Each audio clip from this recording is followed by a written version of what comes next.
All right, who's ready for the Dirt Life Show? Woo! Welcome to episode 29 of the Dirt Life Show. Thank you, everybody, for tuning in. We are so stoked. Tonight is going to be a big hitter of a show, man. It's going to be pretty awesome. We have former Troy Lee Designs Supercross and Motocross racer Jessy Nelson as our featured guest tonight. We cannot wait to talk to Jessy. He's got such a motivating and inspiring story. He's just an all-around awesome dude. We want to also go over the Mint 400. We got Justin Smith from Shock Therapy going to give us a call. We got our buddy Craig Scanlon going to call in. He also raced the Mint 400 in his new Polaris Razor, and he's a buddy of Jesse's. So he's going to talk to Jessy a little bit, and we're going to have some fun tonight. It'll be pretty cool. In studio, got awesome friend of mine, Casey Peck. How's it going, bud? Good. Doing good. You had a pretty busy weekend? Yeah, not too bad. Got a little bike rides in and went looking for some house stuff, so we had a good time. Home Depot, Bed Bath & Beyond. Not sure if you have enough time. Well, we're kind of pressed for time because we have some hard cuts for people that are calling in. So let's jump right into it. We like I said, we want to thank everybody for joining us. It is not a show without you guys. You guys are our bread and butter, and we love talking to you guys. So keep hitting us up on social media. You can always hit us up at The Dirt Life Show on Instagram, Facebook, and YouTube as well. We want to start pushing YouTube a little bit more. It seems like the technology is better on YouTube when we stream these live shows and stuff. So go over to our YouTube channel, The Dirt Life Show, and sign up, subscribe, do all that good stuff. And chime in anytime. Send us a message on social media. Like I said, we are always willing to talk to you guys and, just growing the show. It's really, really cool to see all the growth. Excuse me. We want to thank all of our sponsors for keeping us going and just making sure that the show runs good. It's super cool to see. Like Shock Therapy's always been there for us. Justin's going to call in, obviously, but he's just been one of our main supporters even throughout my racing career. You can always use the code DIRTLIFE and get a big old fat discount on any Shock Therapy products you want. Get a ride improvement system for your side-by-side or anything for that matter. And get some T-shirts, get some cool stuff, man. They have all kinds of rad stuff. Those guys just did, we'll talk to Justin about it. The top 5 guys at the Mint 400 were all Shock Therapy guys. Nice. So that's pretty impressive to say the least. Absolutely. So, so it's pretty cool. Go get some Shock Therapy stuff. Use the code DIRTLIFE. Give them a call. Tell them the Dirt Life sent you. Zollinger Racing Products. Those guys placed first in the UTV Unlimited class at the Mint 400. Those guys make awesome products. We actually have something over here we're going to probably show next week. You can use the code DIRTLIFE at ZollingerRacingProducts.com. Get some radius rods. Get, all kinds of billet aluminum stuff, man. They just have an awesome machine shop. All of it's made in the USA up in Utah. So thank you to Travis Zollinger and his team, and congratulations to those guys for doing so well at the Mint 400. We have a new supporter of the show this week. Everybody's favorite, Rugged Radios. So I can't wait to give the code DIRTLIFE out to everybody that's watching, listening, and use the code DIRTLIFE. Go to RuggedRadios.com, and you can save a bunch of money on a bunch of Rugged Radio products. We've already supplied it to a few of our listeners that chimed in and messaged us. So it's really, really cool to have companies like them just, jump on board and just have fun with us. So thank you very much to the guys at Rugged Radios. Always awesome products. We never had any communication issues during my racing career. Love those guys over there. And plus they love tacos. So it doesn't get much better than that. And thank you very, very much to Solderweld for always being on board with us, Lance and his guys. We had somebody message in this week asking how they can get a Solderweld repair kit. So you guys can go to solderweld.com and get your own repair kit and rescue your ride or your race and always stay safe on the trail. So what is it? 6:05. I did pretty good, man. I got it done fast there. So let's go over Daytona Supercross, dude. What'd you think? It's easy to say now, but pretty much what everybody expected. Yeah, I mean, it didn't start that way, but Tomac came out swinging like everybody pretty much expected. He just bulldogged it to the front, that's for sure. He did. He's always on another level at that place, it seems like. He really is. I think it's his riding style, though. I mean, as long as you can hold on and twist the throttle, that place, you're going to do good. And I think one of the main observations that I had, and I was trying to put it in perspective compared to off-road racing, So the Mint 400, I was explaining to you a little bit about it. Like, you just go balls to the wall, and if you finish, you can usually do pretty good. Like, the fastest guy that doesn't break is going to win. Right. And if they break, then they just don't win. You know what I mean? So Right. it's real hit or miss. And I felt like I was the same kind of attitude that at least the 250 guys started with. Yeah. Because that Marchbanks dude, Garrett Marchbanks. That was awesome for him. He waxed those guys. He did. I would imagine Mitch Payton's probably, well, he's definitely happy, but because old Jordan Smith's not holding up his end of the bargain, I don't think he's having some issues. So that was pretty cool to see. He needs to do a little bit better, that's for sure. The quote-unquote other guy make it happen. So that was pretty awesome. I definitely agree with that. And that's kind of what I was saying, though, is like, you would expect, like, let's just say Chase Sexton obviously did well. But of course, right. So the consistent guys and the top guys, you would expect him to do well. But there's always one guy that's, like, ready to get out there and give it 110%. And it's similar to desert racing. You just go balls to the wall, and he did that. Yeah, and back to Tomac, too, same thing. There was a few instances where his feet are flying off the pegs and he's hanging off the back. And like, okay, but you're right. That's like Carmichael days. Yeah, oh my gosh, those were insane, dude. Yeah, he was riding pretty good, and I thought it was pretty cool. Like, when I was watching the race, I was thinking to myself, like, okay, Ken Roczen's going to give it 100%. Right. He's probably not going to give it 101, 110. Right. He's not going to go over, and he's not going to, like, but you could see there was a few dudes behind him. Even if they were a little slower, they were, like you said, their feet were flying off. They were, like, holding on for dear life. So it was cool to kind of make that correlation of then, like, they're going to give it their all. And you get happy when you see that because they're, like, pushing themselves so hard. It was definitely, I mean, it was kind of uneventful, but watching that because we're looking at the details, because we're so into it, it was like, that's so basically awesome. What you're saying is if Cincerella was there, he would have got it done. I don't know about that. We know he would have pushed it, that's for sure. Yeah, he would have. I thought the race was pretty cool. I didn't care for the track when I first saw it. Like, at the beginning of the day, I was thinking to myself, like, that's kind of boring. But it's because it was flat and it was smooth. So they're smart in the fact of most of the track as it fell apart was still doable. Yeah. You know what I mean? So give it up to them to say, okay, when this thing gets at its worst, it's still going to be raceable and the stuff's still going to work. Right, exactly. So that's probably why, as it started in the beginning, because I was in the same boat, like, really? Kind of boring. Yeah. But it ended up being okay. Yeah, I thought it was pretty cool once we saw it start kicking off. The did you see that whoop section that took down like 10 dudes in that 250 class? I did. So I heard, and I don't know if this is true, but I heard that what they did was and this is another correlation to Mint 400, they built them up before the first heat or something like that. Yeah, between practice and qualifying and all that, before the first night racing or show racing, whatever you call it. Yeah. What the heck? Can you imagine coming out being the first guys and just what happened? So that correlates to the Mint 400 as well. So in desert racing, you don't get a practice laps or anything. You just go out there and go. Sure. Well, on the track, they built some whoops, some man-made whoops and stuff, and it caught a few guys off guard.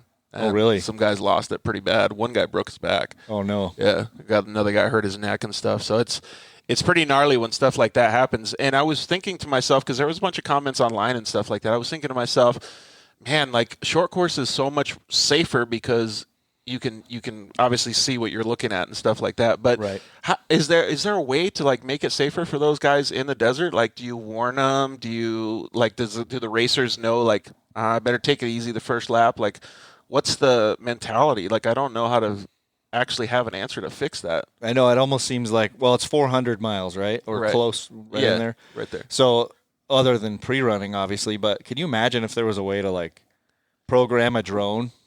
How cool would that be? To go run the track? Yeah, like, so the drone goes and flies, a few hours ahead of you or something. How cool would that be? I think you might have just sparked a whole bunch of people trying to do that now. Oops. That would be pretty cool. I've never seen anybody do that before.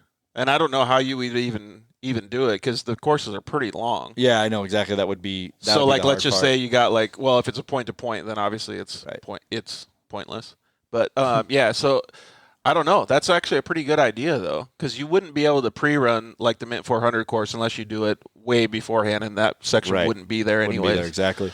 But it almost seems like they owe the racers some kind of preview before they go out and risk everything. You know what I mean? Yeah. And maybe it could be something like that where they actually they give GPS coordinates, and so they'll mark it off by putting like yellow for danger or like a little sign or something. But I don't know. Like I don't. When I saw it, I was like, man, that's crazy. Like I wonder who. And I'm like 100% safety now, obviously. Without getting into all of it, I wonder who went out and just arbitrarily said, "Hey, let's put some whoops here." Do you think it was the organization or? Yeah, it would be the organization, the promoters and stuff. But they're not ever going to go out there and do it so that they can cause havoc. They're going to do it because they think it's a cool section for the drivers. The only reason I bring it up is because there's been all those problems throughout the years with the Baja stuff where people just go out and booby traps and stuff. Yeah. I don't think that's the case. That's jacked up. When that is terrible, man. Yeah, and the promoters, and they would never do stuff like that. But it just brings up a good point. Like, so for Supercross and for these types of races, like, how do you make it as safe as possible? Right. So, man, I do think it was a pretty good race, and the Mint 400 I think was a great race as well. I didn't get to watch all of it. I barely got to watch any of it, but I did get obviously the results and stuff. Polaris did very well. Can-Am obviously was up there too. Mm-hmm. But let's see here. The first driver, the guy that won it, was Brandon Sims. He did really, really well.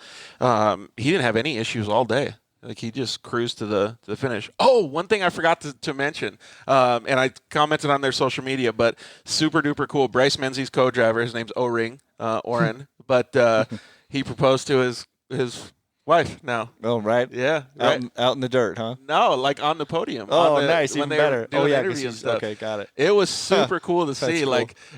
Like I was obviously pumped for everybody that won and did good and stuff like that. But, dude, there's some things that just supersede all that. Yeah, that'll never go away. Yeah, absolutely. And they were obviously happy on social media and posting it too. So congratulations, guys. You guys really, really made a big impact on social media. You took all the glory away from the other guys. Even better. But that is super cool. So congratulations to them. So Brandon Sims won. Jacob Carberg came home second. Dustin Jones, who will be on the show in 2 weeks now. 2 weeks from now.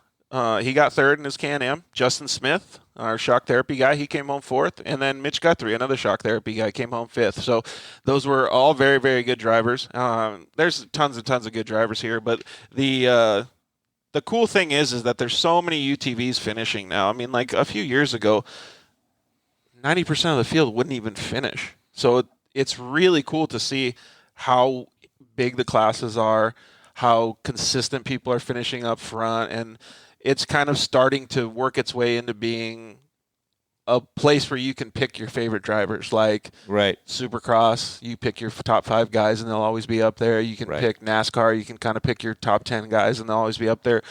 And it's really gaining a lot of momentum, so it can be a good spectator sport. Right. You got guys you can follow now, and teams you can follow because it's not just a crapshoot. Absolutely. Like that's cool. So it is really cool. You know, like I love seeing that. Even bicycle stuff is kind of getting consistent like that these days.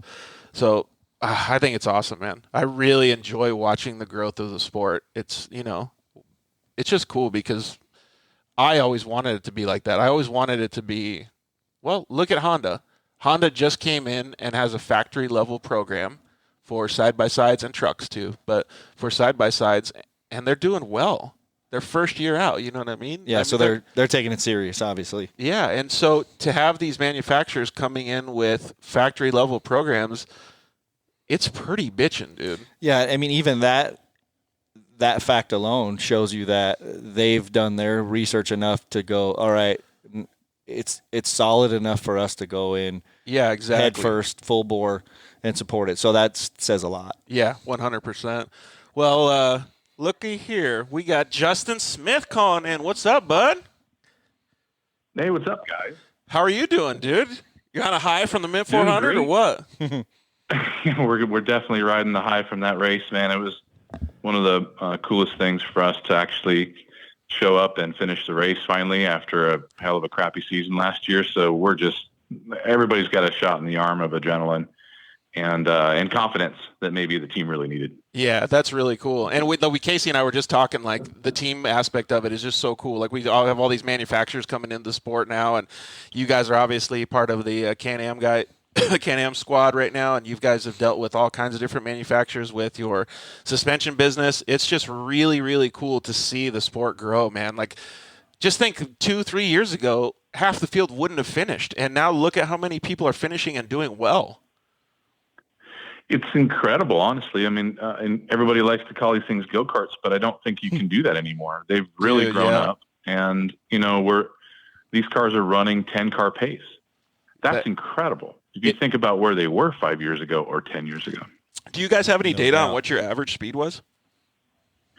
About 50 miles an hour or so. I think the winner, Brandon was like 50.4 maybe. Can you believe that, Casey? That's moving. That's crazy. For sure. That's legit. Through the desert, especially in a race like the Mint. There's a lot of rough sections in it.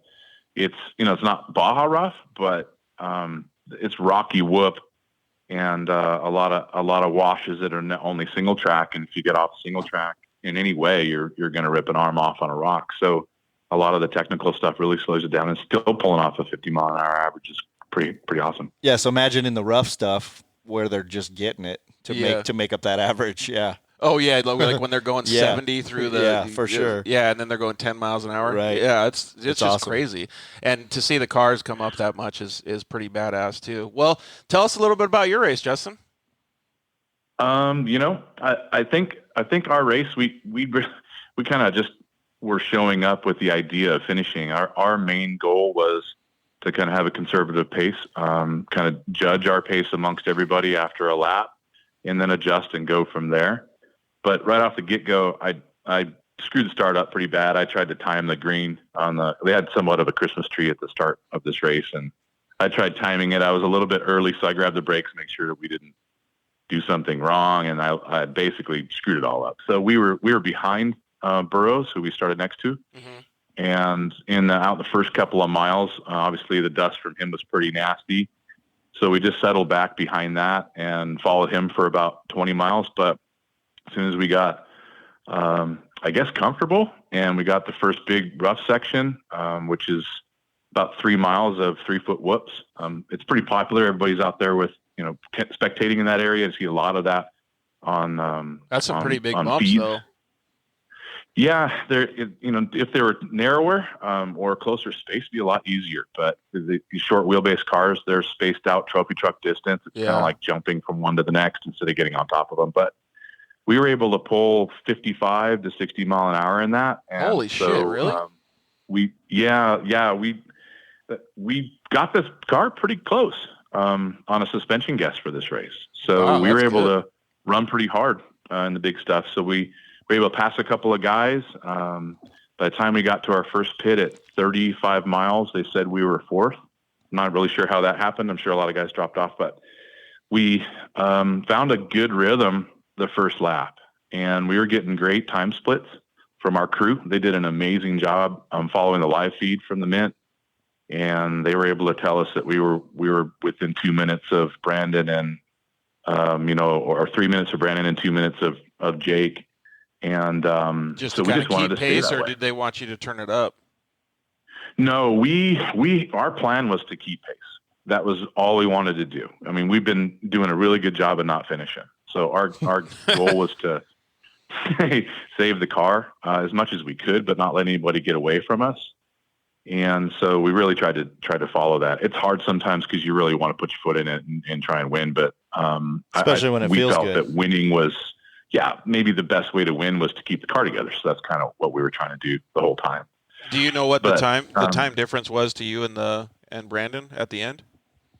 At the end, I can't tell you exactly, but it's about 16 to 20 minutes, somewhere in that range. Yeah, we let him go. That would have been hard to make up that much time. That's a pretty good. He was probably hauling the mail. That was not going to happen in the last. Yeah, it wasn't going to happen in the last lap. We let him go, I would say 3 to 4 minutes per lap, and then by the time we were really just hoping he was going to break. He checked out. There was no way we were going to keep up with him, but we were having a great time trying to stay with Jake. And that was always close. We'd swap spots. He'd get fuel.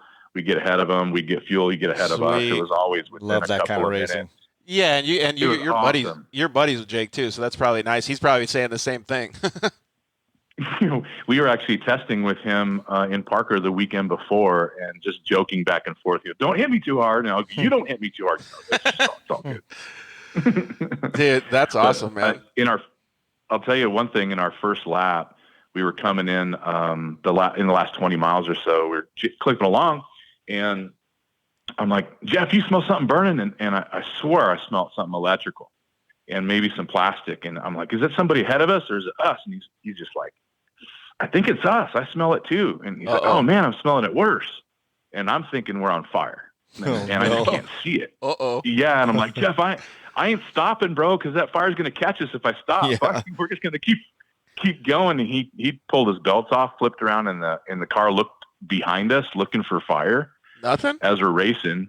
Yeah, he's holding his head off the ceiling to keep from bouncing around. We're going through rough stuff. He's trying to hold on. Dang. He's like, I don't see anything, man. I don't see any fire at all. And right when he said that, my helmet filled with smoke.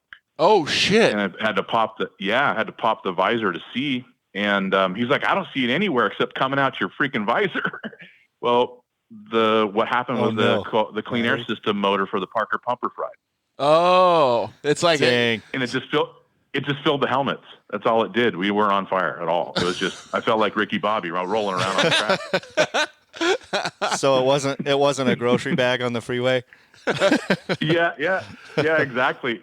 I'm like, let's go, man. Get your belt back on. And we never stopped. So that was lucky that we didn't, honestly. Maybe not the smartest thing, but we did it anyway. Did you guys just ditch your pumper or ditch the hoses? No, so it stopped. Within a few minutes, it stopped smoking, and he had his own Parker for his helmet, and I have one for mine, but they're next to each other. So when mine smoked, some of it went into his helmet. Oh, I got you. So he actually still had a clean air, and I didn't. So I had to run the whole race or the whole rest of the race with no clean air, and the visor cracked, which that just turned into, mud boogers on your eyes and coughing it up. Well, there's a lot of people to pass. Good on you for persevering through that, man. That sucks. I hate when you have to do something like that. That's hilarious. So were you guys talking like Ricky Bobby when you're going through, on fire? 100%. Yeah, man. I'm like, I know I'm on fire. I freaking know it. Don't tell me I'm not. Man, did that send like the pit in the stomach? Because I'm as you're walking through this, you had a plan for your race, right? You're like, okay, we're going to finish. We're going to get a good pace and just, stay in there, be consistent, and it's working, right? You're doing well, swapping positions there, and then all of a sudden, like you're like, sweet, we're doing good, and then that pit in your stomach comes. It has to. You're like, oh no, we're on fire. I can 100%. Yeah, I can almost put myself there and feel that, like, oh no, a letdown. Oh yeah, I mean it's not even a pit in your stomach. I mean your stomach falls right out the bottom. Right. It's to think that it's over. But got super lucky there. But I tried to later on in the end of the second lap, it starts to get dark, and we go onto the lake bed, and we're following a 4-wheel drive truck, something that was throwing up a ton of dust, and there was no wind; it wasn't going anywhere. So I tried going kind of to the right of the dust to see around it, and it wasn't working. So I started to go to the left of his dust as we're coming up to him to see around him.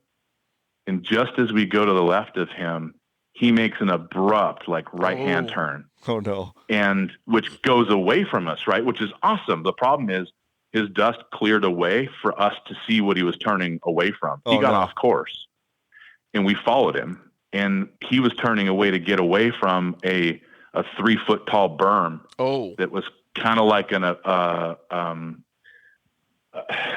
water retention basin that they had made in the middle of the lake bed. Oh shit. On the left-hand side of the lake bed. Yeah. So we're doing 80, 85 and full 4-tire locked up brakes sliding sideways into this 3-foot berm. And just before we hit it, kind of lifted the brakes and drove straight over it. We probably went over it 45. In the air, all we saw was mud and water. We didn't know if it was 10 feet deep. We're going underwater or an inch deep or what. And we hit that thing, man. And we had 100 pounds of mud came in the car. Oh, man. Water everywhere, soaked everything. And we flew out the other side. and ended up on the lake bed again. But you put the fire out. And we're kind of wiping mud out of our eyes.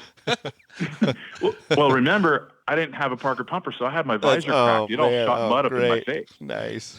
Yeah, and I'm trying to wipe the crap out of my eyes, and I'm like, where are we at? Where are we at? He's like, well, you're kind of back on course. We ended up passing that truck through the water. Way. Perfect. Yeah. You got lucky. You got one of those free spa days, the mud days for your skin. Imagine what the truck dude's saying. Like, these guys are nuts. Mulligan. That was a race ender. That's great. Yeah, the truck guy. He's like, look at these guys. That's he had a front row seat. All he had to do was look out his left window, and we went underwater right next to him. I bet he's got some stories to tell for for a while now. I want to look him up. I bet he's got it on video. It's going to be great to see. But that's good though that you guys persevered through that though too, because I hate when stuff like that pops up on you and you're like, shit, man, and then it kind of disrupts your concentration too, and then you're like, okay, I got to focus. Disrupt. Oh man, talk about getting slapped in the face. I thought we were underwater. That's pretty awesome. Lawn darting in the mud. Those are two pretty good stories already. That was lap 1, both of those, the fire and the mud. So lap 1, then lap 2. Oh, okay. So let's just fast forward. We're in lap 3, and we're basically just pacing everything. Brandon's got about 12 minutes on us. We're not even trying to catch him, but we're going back and forth with Jake. And it literally is back and forth. We were ahead of him by about 5 minutes, so we were in second place, lap 3, and trying to pass all lap traffic, which not necessarily people in our class, but 1,600 cars and 6 trucks and stuff like that that were starting behind us. Yep. Yeah, and at night the wind went away and all the dust settled and wouldn't move. So we're going through the dust, and I was pushing way too hard in the dust and smacked a rock that the truck we were about to pass kind of drove around, and we didn't see it. And I'm like, man, I hope that isn't a flat. Well, like 5 must have been a slow leaker, because 5 miles later it started going. And we were just trying to get to pit B and have them change it. But we were 5 miles away. So we stopped, changed tire, did as quick as we could. But as we got back inside the car and we're throwing the window nets back on, Jake was flying by. Oh, man. Dang it. Yeah, I'm like, there's seconds, and now we're third. So we get back on and we're going.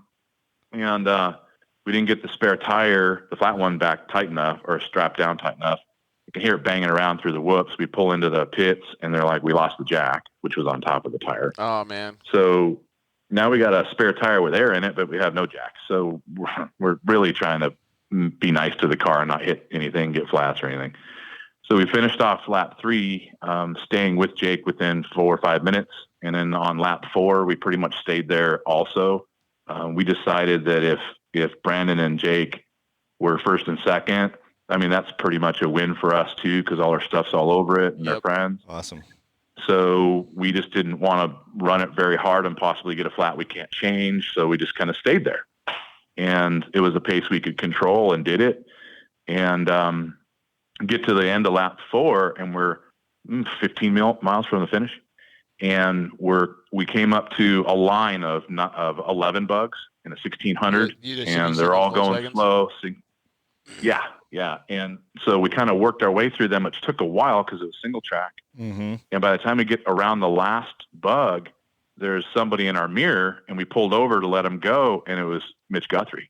Oh, no. He is going hair. Oh, no. His hair is on fire, like hauling ass. He has zero regard for that car. He is flying over stuff you should be. I mean, he hated the car at that moment. That's what it looked like. And so me and Jeff were like, damn it, that's the podium. We can't let him go. So, but he had started 2 rows ahead of us, so we knew we had 2 minutes on him. He had to beat us by 2 minutes and a second right. to get just third. keep him in. Yeah. Yep. Yeah. So we picked up the pace, and we stayed right on his dust for the last 15 miles and paced him as best we could. And when we came in, he crossed finish line, I mean, literally like 100 yards ahead of us, maybe 25 seconds ahead. Oh, so we knew we had third. Nice. And we were just, I can't even tell you, I mean, there's probably not a volume setting on the intercom when we crossed finish line. I'm like, I knew we had it. We're just cheering and high-fiving. Yeah. Yeah. So they line us up. They let you sit there for 20 minutes so they can make sure nobody else comes in quicker than you. And they told us we had third. And then we went up and celebrated third, and we partied all night. Didn't go to bed, really. just having a good time. And then we saw the results were changed where we had 4th and Dustin Jones got 3rd. So the wind kind of got let out of our sails, and didn't know why, but I'll tell you this. The Martellis had done a very good job. I mean, people can say it was run one way or the other. I thought they did a great job for their first time. And Josh Martelli called me personally on Sunday, and he was at the awards banquet, and he's like, man, I just want to tell you personally what happened. And what had happened is that Dustin Jones' tracker never worked from the start of the race. And so our guys are looking at the live feed, and Dustin's not even on it. But that's and not so an we were uncommon making thing. pace judgments. Right. That happens, yeah. Oh, it happens, and there's nothing you can do about it. And our pace was judged on what we could see, so there was nothing that we could have done either. I'm just glad that if our spot was going to get switched around in any way, I'm super happy that it went to Dustin, because number one, he drove his ass off to get there. Number two, he's a really cool dude, and I'm glad he got it. Wait, the main picture is, or the main question is, did you guys get pictures of you guys on the podium? Because that's what counts. Yeah. Yeah, we did. We have a Sweet. a saying, just saying use that. 3, right? So if nobody else looks at the real results, we could probably say we were 3rd like years from now. Yeah, Nice. well, and if Dustin ever comes up to you and says, I beat you, you'd be like, please, son, I got all the proof right here. Right. Well, you have better stories too. I can hear it now. In 20 years. Yeah, the grocery bag came up, and then we went subterranean, and then I don't know, what did we get, 3rd or something? Yeah. Yeah, I mean, weird. It just happened that way, muddy and everything. That's awesome. Well, I mean, in the bigger picture, we're super excited about the race because our parts were on every single car, top 5, and I don't want to leave guys out. We probably had our parts on 60 cars that were in the race. And there's probably a couple of guys right behind us that had all our stuff on it, but awesome. It's easy for us to say that we top 5'd it with product. Yeah. And really happy to help those guys and happy that they did an amazing job. Honestly, Brandon put on a clinic. He took off, and it was a super fast pace he put together. And we just had a ton of fun trying to keep it Jake. Well, I know you're trying to stay humble and it's your company and stuff, but you got to really look at it from a different perspective. I mean, even in Supercross and motocross, Pro Circuit is on a lot of bikes, but not all of them. Shock Therapy is on almost every single car, and you guys did a fantastic job, so you should be really proud of yourself and your team, all the guys at the shop, everybody, man, for being such an influencer in the sport and helping so many people. We got to get going, though. Hey, thank you guys for taking a minute and listening to our stupid race stories. No, I love it. I totally, awesome. I pictured myself in there with the little fire, and then I'm serious, and then the water and the dude in the truck looking at you. That's One awesome. of these days we'll get Casey out to the race and have him come hang out with us, Justin. That'll be cool. Definitely. Hey, come out to one of our tests, man. Hop in the car and go for a lap. You like it. Be awesome. All right, but thanks so much for calling in. We really appreciate it, dude. Have a good night, guys. Congratulations. Great Thanks, talking Justin. All right, bye-bye. All right, we are going to take a quick commercial break because we have Jessy Nelson coming on the line in just a few minutes here. So, quick commercial break from our sponsors, and we will be right back. Zollinger Racing builds the best aftermarket products available. Products for your UTV or snowmobile, including billet radius rods, billet tie rods, billet steering knuckles, billet steering racks, alternator kits, and much more. All manufactured in the United States in-house at their headquarters in Nibley, Utah. Travis Zollinger and his team test in some of the most brutal conditions, racing in places like the Best in the Desert Mint 400, Ultra 4 King of the Hammers, UTV World Championships, and many more. Visit ZollingerRacingProducts.com and use the code DIRTLIFE to get 10% off your next purchase, and join us on social media at Zollinger Racing Products to see our products in action.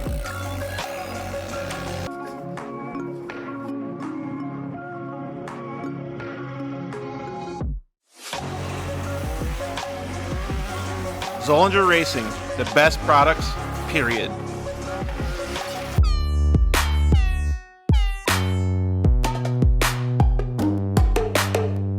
Hello, I'm Justin, the founder of Shock Therapy.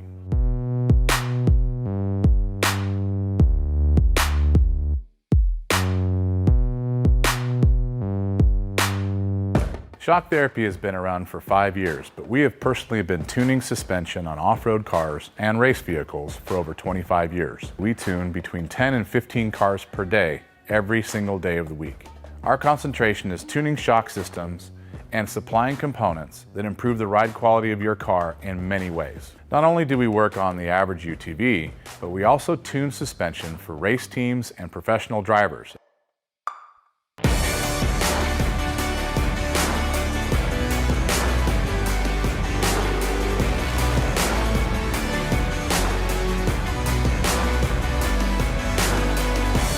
We currently tune for over 87 race teams in Best in Desert and Score. Our clients and race teams rely on our suspension components to allow them to win races and keep them safe. Suspension is a moving target. We are always trying to hit that target with every customer that we work with. Each customer's needs can be different, and we tune our kits accordingly. Our research and development never stops. We improve our components every single day. As the industry evolves and improves, so do our parts and kits. As of right now, we have over 100 products for UTVs. So when you bring your car to us, you have the satisfaction of knowing that you have the most experience, the highest quality products, and the fact that your car is being tuned specifically to you.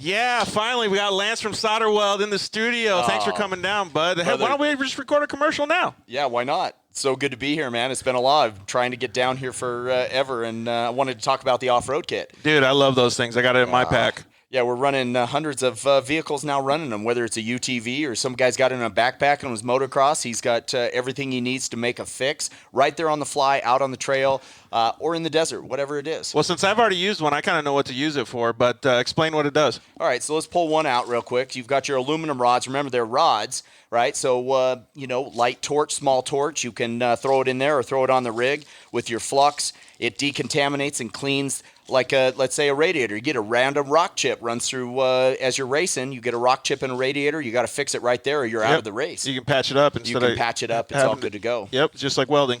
Yeah, also as well with that, you've got a brake line fix. So with your flux, you can fix a brake line, stainless steel, and then your hot block, heat absorption putty. So it keeps you from getting burned, number one, as well as keeps the heat from traveling. So it's really nice. I've used this not even to fix anything, so that stuff works so good, man. Listen, it's easy. It straps in nicely so that you have everything you need in one little place, and you don't have to carry a big bag in it's the It's like a first truck. aid kit for your vehicle. Yeah, Chase trucks have it as well, so that if they need to make a fix on the fly, they can get it done and get it done quick and get you back in the race. Dude, those things are so cool. All right, so it's at Solderweld on Instagram, Facebook, and solderweld.com. Awesome. All right, thanks, bud. Appreciate it.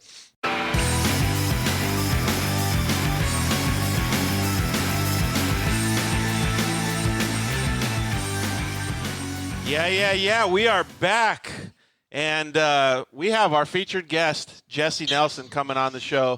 You can see him in the back, but I want to introduce him. He's got a lot of credentials, man. He is a multi-time amateur dirt bike racing champion. He's done a lot of really cool racing in his life, actually. He's regarded as one of the top professional motocross racers to enter Supercross and motocross. He was... like I said, a very, very awesome amateur athlete. He's shown a lot of strength, a lot of humility, and just done a lot of good things. And two of the big races that he's won, he won the Anaheim Opener in, 2015? And he's also won the Motocross GP at Glen Helen, which is a fantastic race. He was shredding that day, just wide open. He's done many, many things in the motocross world, but now, unfortunately, he was injured in 2016 at the Unadilla National, paralyzed him, and he had to switch gears. And now he's racing side-by-sides and doing very, very well. He took a lot of the things that he learned in motocross. He's transitioning over to side-by-sides. He's doing it his own way. He's doing it a motocross way, and he's doing very, very well. So we would like to welcome Jessy Nelson. What's up, Jessy? Hey, guys. Thanks for having me on. I appreciate it.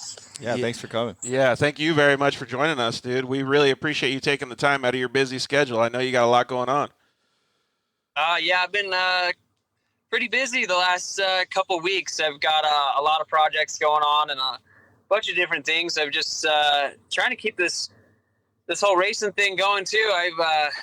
I've been swamped with that. I mean, it's not like changing the sprocket and the clutch in a dirt bike. It's still a lot of work, and I'm learning the hard way. But it's been fun, cool learning curve, and just a lot of adversity, I'd say, with just figuring everything out. It's a big difference. Yeah, instead of just being the rider, you got to almost run your own program, right?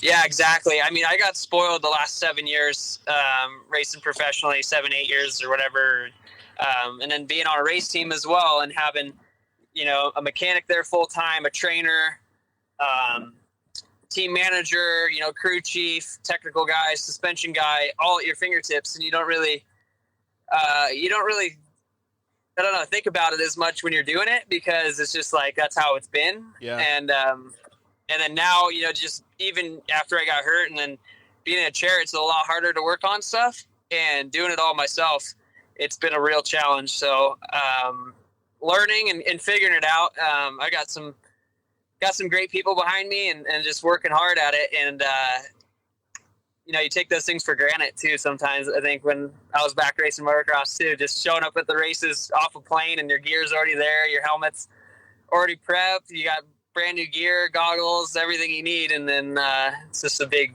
difference. Yeah, it's starting from the bottom, working your way to the top, but you already know how to do that, man. That's a good learning curve, though. I respect anybody that sticks with it, because, you have to have, a lot of, what do you want to call it, gumption to be able to, go through this process. Most people in Jesse's position, let alone his injury, would have already just bailed out and be like, nah, fuck it, it's too much work. I'm over it. But he's putting in the effort, and he's doing it more than most. Yeah, I've been trying my hardest, man. But it's crazy too. Just I raced my first pro race last weekend, and there's a few things I need to do to the car, definitely make it better. I think a steering quickener would help me out. I have one. I just need to get it put in, really, and maybe a better brake system. Just things I feel like my ability's there. It's just I feel like I'm a little bit held back. Not my hand controls are really good. Mark Holst built those. He did a great job, and the engineering aspect of it is, phenomenal. But there's just a few things I think could be a lot better, where I'm oversteering a lot. I'm kind of not really braking where I want to, and I kind of just got to overcompensate for things. And I'm doing the best I can with it, but it's if I had things just cherry, it'd be a lot better. And unfortunately, broke an axle last weekend as well. And I think putting them on with the Makita a little bit too tight, I think I might weaken them. But hey, there you go. It's learning. It's probably my 8th time racing a side by side and doing it solo on my own. So I feel like it's going all right. I just, those learning curves and things like that are just, growing pains. But I didn't become a, professional motocross racer overnight. I mean, that took 15 years for me to get there, Yep, absolutely. And you're obviously willing to put in the work to be able to be a professional side-by-side racer too. It's crazy that that you're going through the whole process. It makes me feel like I went through all the same shit too. And I had people that were helping me just like you do with, Craig Scanlon and a few other people, which is really cool. Well, let's try to take a step back real quick. So for our audience that doesn't know who you are, where did you grow up, man? Well, I grew up in San Luis Obispo County, just north of Santa Barbara, probably an hour and a half or so, in a small town called Templeton. 4,000 or 5,000 people in my town, and grew up riding, and then eventually just started getting into the racing thing, and kind of where every kid wants to go is they have a motorcycle and they want to race that thing against their buddies and whatnot. And I had some kids at school that were starting to race and things like that, and saw some local fair races, and I was like, that's what I want to do. And then short story, it just kind of escalated from there. And then I started, next thing you know, we're driving from north or Central California down to SoCal to up north and racing all over. And it was just that's what you got to do, is travel to race, the better guys in your class and go chase where the good guys are. And that's how you pick up on it. And I would have liked to go and race some of the lower classes and maybe try to win a championship in the works thing or whatever, but I don't think it has a lot of the same value as it does going and racing Yeah. a tougher class. Yep. Which, don't get me wrong, those guys are great in that class, and those dudes are going fast. But I felt like I would maybe learn a little bit more aggression and a little bit more, racecraft from the pro class. And so that's why I kind of made the decision to go up. Yeah, that's super cool, man. It sounds like a lot of the similar things that you and I went through, Case, when we were growing up too. We were in a small Absolutely. town, dirt roads, the whole deal, just kind of going out riding, having fun, and then we would travel to bigger cities and go race and stuff. And obviously, sometimes we'd go to amateur nationals if we could afford it, but it sounds pretty similar. Yeah, exactly. I mean, back to the dirt road thing. When I was a kid, I lived at the end of a 2.5 mile dirt road, so Yep. I know all about it. Yeah, that was your dirt life. Yeah, exactly. I grew up on 46 acres, and we had Sweet. property to ride on, and I just grew up doing that whole ranch lifestyle kind of deal. Did you have any siblings growing up? Yeah, I have my brother, and I have 2 stepsisters as well. My older brother, he's not really into riding. He's actually pretty talented though when it comes to like hopping on a dirt bike after not riding for 5 years, and he goes rip some trails and then calls it good for another 4 years. But Did they go with you like to the amateur nationals and stuff? Because you guys did quite a bit of amateur nationals and dirt bikes, right? yeah, everything from Mammoth to Mini O's in Florida to Loretta's in Tennessee, and then we were racing in Georgia and Utah and just everywhere, honestly. And mainly just my brother would go. It was a fun family thing. Bring the motor home and camp out. And it was a lot of work. I mean, now like running my own kind of program, I'd say, and being a little bit older, I'm 25 now, and just seeing how much it takes to get to the races and like the money and the effort and everything. I'm baffled by how my parents did it. And like, I think a lot of these kids going to the races and stuff and showing up, and their dad's there prepping all their stuff and everything, and like they don't know how good they have it until it's gone. Dude, 100%. Yeah, you got to throw it to those popses. You know, you got to give them some props. Our dads, Jesse's dad, everybody. Yeah, man. I think because we obviously know. I mean, you're experiencing it, the frustration and the hard work, and they put their head down and do it for you. Yeah, when you go home and you do shitty, there's no worse drive. Yeah, no words spoken. Yeah, they just took a week off work to do an amateur national, and you sucked all week. Right. My parents never really got upset at me. They didn't really push me or anything like that, but I felt bad. And it was just like, man, what a waste of a week and a half. You got to be in Texas or Tennessee. You got to drive 4 days just to get there. I know, dude. I broke my tailbone at Loretta's like second moto, and I had to like just go back and like ride home all the way with a broken tailbone. I was like, I feel like such a pussy, man. Like Oh yeah, I've done that. I blew my shoulder out in practice one year, and I was done. Oh man, so you didn't even get to race the whole race? Nope. Fuck. Didn't do anything. That sucks. I at least got my claim to Loretta's fame. I think I got like a top 5 the first moto, but the second moto, it was the B class, and I got like a pretty mid-pack start. So I flipped over and I broke my tailbone, and then like literally the rest of the crew, like when you're in the B class, there's like 10 dudes that are good, and then the rest of them are like semi-good riders. Every single one of those semi-good riders ran me over. Like literally every single one of them when I was sitting there. Nice. B class though, it's tough at Loretta's. I mean, those guys are fast, and it's the best of the best right there. Yeah, it was good. I mean, like I wasn't ever to the point where you were. Like Casey and I made Supercross mains and stuff like that, but not like what you were doing, dude. Like we never got an Anaheim 1 win under our belt. Shows. Not I should have had a few more. Had a few more, but I threw away a lot. Like Anaheim 2 that same year, I was out front, I think by like 8 seconds, and I think I had like 3 laps to go, and I freaking wadded it up and got like 6. That one stings pretty bad. There's a whole list of them, man. I don't know. Sometimes just couldn't put it together. When you look back on your career, though, I mean, you got to still be pretty stoked, dude. No, yeah. I mean, everything from the amateur scene too. I mean, I won over 100 amateur titles in my, amateur days of racing, and I felt like that helped build me up quite a bit. into like what I am today. And I had a few years where like the transition from amateur to professional racing, especially in supercross or motocross, it's a huge, gap, which is kind of left in the blind side. I feel like where, you can only try so hard to be prepared for it, but you never are. At least at that time. Now it's changed a lot. You got race teams that are pumping kids up at 15 and pushing them up through the ranks, which it's changed a lot. And I think, a lot of the other guys too are starting to see that, and they know what they need to do, and they're spending a lot of time around the race team. I mean, it's a huge difference between the two, but they're doing well in bridging that gap. Yeah, I've definitely seen that. It's definitely been improved. What kind of things, like when you were little, you obviously go to all the amateur events and stuff, but what kind of things did you guys do for fun? Did you hang out with your brother and do other fun stuff, or what were you into?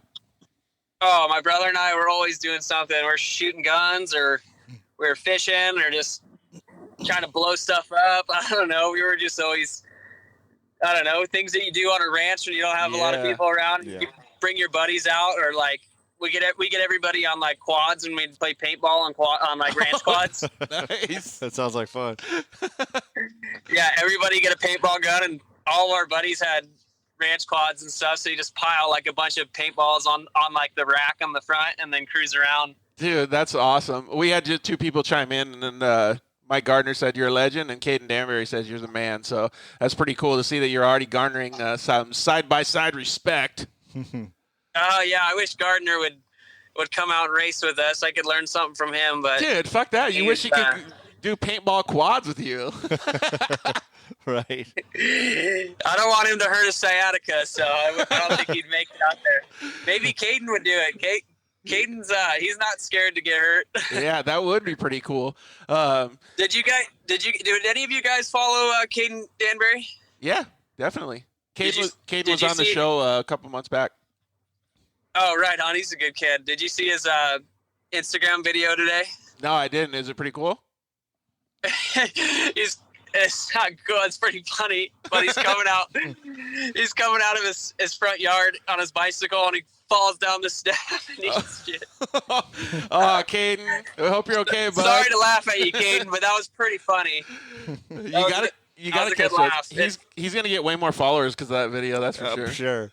Oh, yeah. Oh, he put Ryder down. But he ride her down, yeah. But that's also another thing, too, about the whole side-by-side community and the people that are in it. I believe, I don't know, a lot of them are, I'm sure there's some not so good people out there, but I've yet to meet one, and everybody's been so nice and cool. And I think that's a huge difference too, because like with motocross and dirt bikes, it's very cutthroat. Yeah.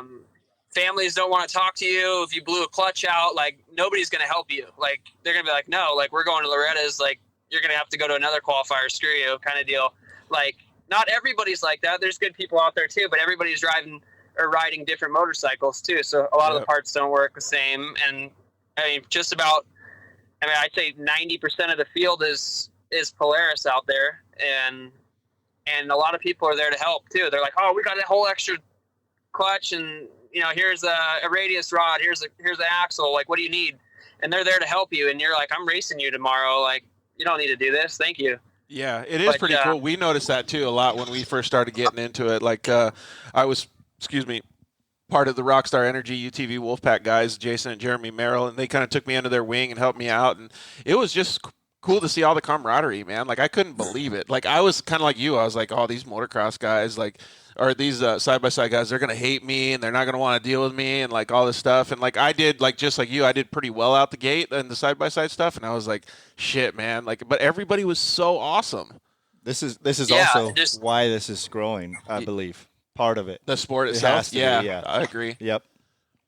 Absolutely. I mean, just the way that people kind of carry themselves, and everybody's so nice, and it makes you want to go to the races and hang out. And even like the Gonzalez's and the grooms and those people, they're always barbecuing. Hey, you guys want food? You want this? Like, what can we? You need anything? Like, everybody's just genuine people. You know, it's rare to see that in racing, and that's why I love work so much too. And even the people at the sign-ups too, they're just nice people, and it's a fun event and good atmosphere to be a part of. Yeah, Lucretia just chimed in and she said the side-by-side community is the best.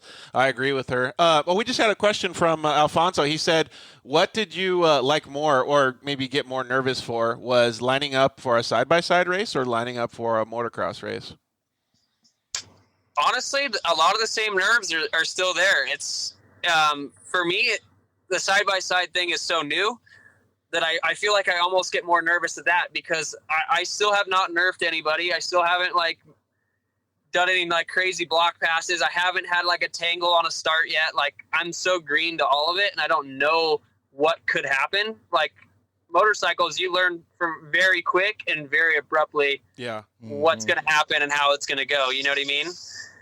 To where the side-by-side thing is just like, so I don't know, it doesn't happen as frequent, and I feel like the learning curve's a little slower. But, Dude, but when you wad it up in a side-by-side, it does not feel good. Oh, thanks. No, I'm just saying from experience. Like, if I could have took it a little bit slower when I first started racing, I would have definitely gone a little bit slower pace and worked my way up. Like, I just went too guns blazing. Like, that was a huge problem for me. Like, I wadded it up way too many times. Yeah, I was already coming off an injury and being put in a chair, which is a big difference for me. So I was like, I was very hesitant, and like, honestly, it's changed my mentality and like my personality a lot too, because like, I was never that way where I had an on-off switch and that was it. When I was racing dirt bikes, I'd either throw down the fastest lap time or the next lap I'd weed it up. Like, it was just super inconsistent. Or some days I'd be smooth and throw down a bunch of them, but I just wanted to go fast, I'd say. And now I'm kind of like a little more calculated, because I'm like, man, I don't want anything stupid to happen. I don't want to, and a lot of the parts on my car are not given to me. So if I weed that thing up, I got to go buy them. So that's another thing that crosses my mind when I'm out there. You don't have the KTM support or the mom and dad support like you did when you were little. Well, you have faced some pretty big adversity in your life so far. When you were, younger, you got your hand caught in the chain of the motorcycle, right? Yeah, I lost my left thumb right there. That's so gnarly, man. How was that for being a little kid and having? I mean, you've had to get this question all the time, but was it pretty gnarly when you were little? Yeah, it was really tough. I mean, that took me a long time to get over, and but within I'd say 6 months, I was racing Loretto qualifiers, and I went and raced Loretto's that year, and I think I ended up 5th. I always wondered how you did that. Did you put like a little rubber thumb in there or something to kind of hold on the grip? Yeah, exactly. I didn't really need it for necessarily grip strength. It was more for like coming down hills or into braking bumps if I didn't like slip my hand off or something and I'm getting tired. But it couldn't be locked onto my grip, because then if I would have needed to, like, if I'm endoing something I need to bail off, I wouldn't be able to get away from the bike, Yeah, makes sense. That's Mike Gardner said he would have cried. Oh my God, we'd still be hearing about it.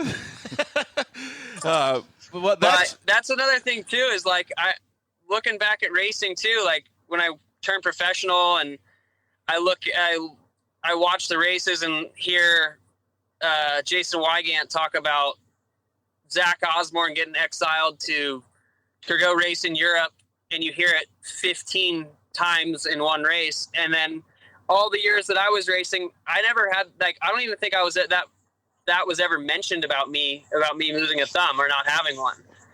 And I was the only guy out there racing with any sort of amputee, but I never got it mentioned. Is it because you didn't complain, or is it because it was just them not doing their job? You don't have a light or anything in your car that you could turn on so we could see you better, do you? Oh, dude, that's all maybe my windows, sorry. But looking back, I mean, maybe I should have tried to play it a little harder. I would have got a little more, media love or something. But that's not really my style. I'd rather go and let my riding or my racing, speak for itself, or the person that I am, Yeah, actions speak louder than words. That's for sure. I live by that definitely too. So yeah, but to the other side of that coin is that nobody needed to say anything because you were freaking tearing it up. You know what I mean? Like maybe the average guy has no idea, or fan has no idea that you were dealing that without a thumb. That's like impressive. You know what I mean? So maybe there is a positive to it. That is pretty fucking awesome. Yeah, there'd be times where I'd be at an autograph signing and they'd be like, "Oh, what's up with your hand?" I'd be like, "Oh, you never heard about that?" They're like, "No, never." And I was fine with it, but then like after I get hurt and then I watch some of the old races and I like kind of thinking about it, I'm like, dude, it's kind of weird that nobody ever even like said anything about it. Yeah.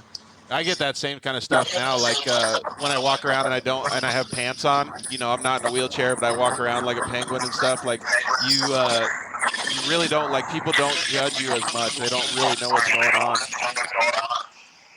Yeah, which, I mean, I don't want anybody to have like sympathy over me or anything, but it's like, I don't know. I felt like I did a lot with what I had, you know?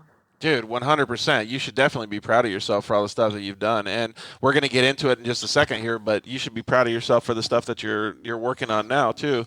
Well, so you faced some adversity when you were young. And one of the things that I like to talk about on the show is I really like to, I mean, a lot of people know you racing motocross and stuff and racing supercross, but I really like to see if we can understand your dirt life, your life, and what kind of stuff did that really teach you being a young kid and going through all that shit? You got to be like, man, like, why me? And then all of a sudden you're like, okay, I got to switch my brain around. Like, I need to just do it and live my life.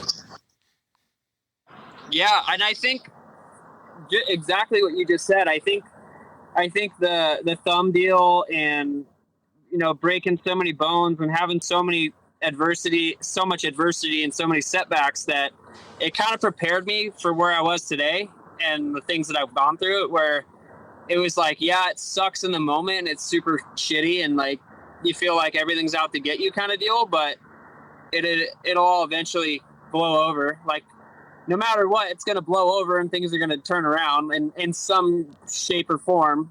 Not going to say that I'm happy with the full outcome, but, you know, it's all temporary. I'd say your mindset and saw how you look at it, really. Dude, the mindset is 100%. Yeah, I mean, like, Huge.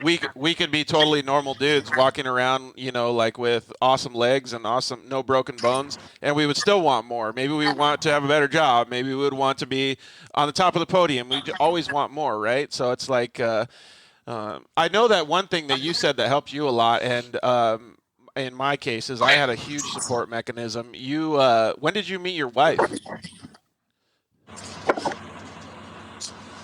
Sorry. I met my wife probably a year before I got hurt. And where'd you meet her at? We met we met online. I'll just say that. Well, I met her from Instagram. I slid her into her DMs and she was a little adamant at first, but, I stayed persistent and just kept pushing through. Finally got a date with her after 3-4 months. Dang, dude, persevere.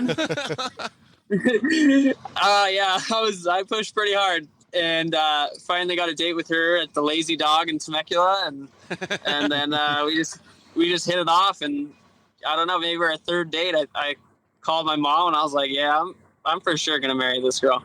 Dude, how rad is that? That's awesome. Well, the reason that I brought her up was because you had mentioned a couple times in stories that I've heard you talk about, and she was a huge support mechanism for you in the current injury that you have, right?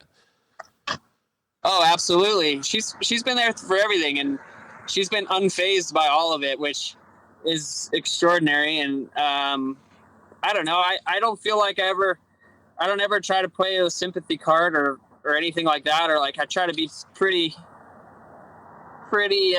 independent and doing everything like my own deal, and she does hers. So I never want to be like, I don't know, like a hinder to her. I mean, I'm not going to go take her on a hike or anything, but she's got friends for that. Yeah, but you can still do as much as you can, and obviously that works out for her because she loves you. I mean, it's pretty clear. So the reason I brought that up was because everybody that goes through it, faces adversity, they deserve to have some sort of support mechanism. Some people don't get it, some people do, and it makes things a lot easier when you do have a good support mechanism, family, friends, all that stuff. And you got hurt in 2016 racing professional motocross at Unadilla in New York. And how was that day? I mean, obviously she supported you. Yeah, she flew out. She was there, I think, within 2 days or a day. But yeah, that was a really tough part of my life. I was just honestly like, I kept thinking that it was just going to be like a stinger or something where like, I'm like, all right, 48 hours is going to come around. I'm going to get all my feeling back, all my movement back. Everything's going to come back. And it just slowly, like, days kept going on and on and on. And I'm like, shit, like, it's not really like turning around. Like, I'm starting to get feeling, but I'm not really getting any movement.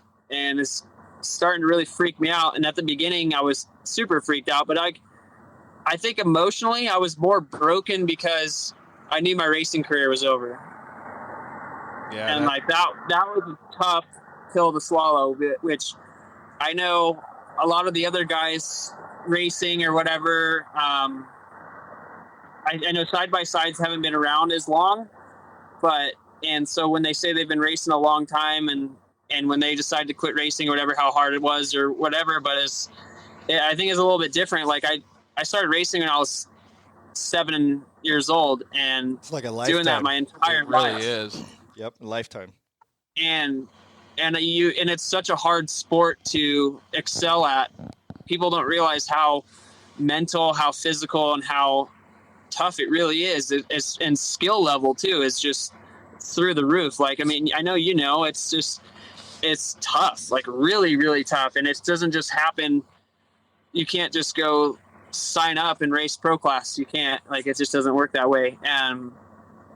And anybody who can make it to the level, even half the level that Jessy made it to, deserves a lot of credit. So for him to say something like that, that's pretty humble. Just knowing that he put that much effort into it to get to the top level, to win at the top professional level. I mean, it's pretty amazing. So I can only imagine, when I know what I felt like when I was laying on the ground, I can only imagine what he felt like.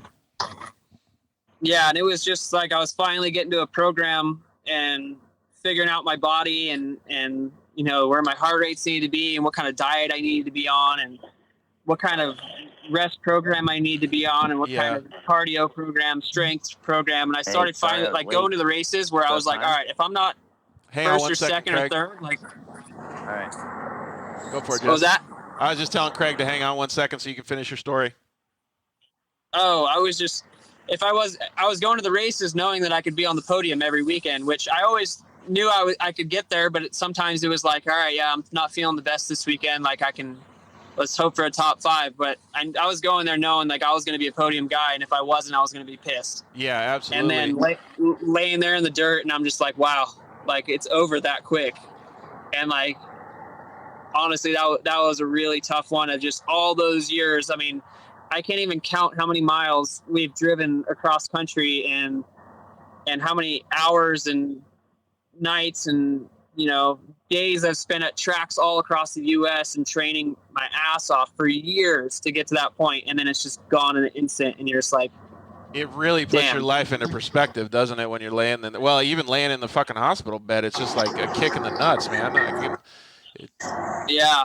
And then, it was just, that was tough. And then I just signed the best contract that I've ever had and everything was looking good. I had, good paycheck coming in that was pretty solid and a great team and people behind me and like gelled well with my motor builder, my suspension guy, my mechanic, like everything was just going great, like so perfect. And I like just was hungry to win.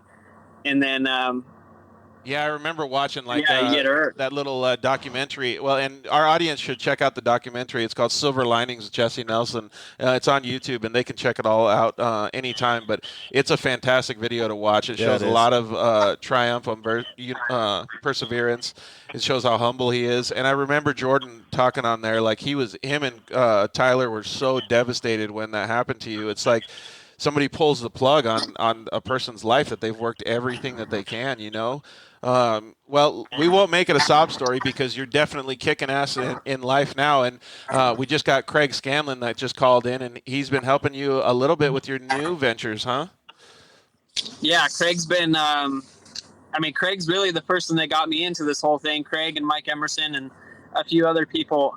And I owe them my life, really. Like, it's just being able to go out and enjoy myself and get that adrenaline and that race, like, craft and mentality kind of going again. Like, I live for that. Like, I felt like when I wasn't doing anything for a little while, like, a huge hole was missing. And the fact that I can get that back, which a lot of people would just kind of give it away, but it's like, dude, I've been doing this since I was 7 years old. I'm 25 now. Like, I can't just stop.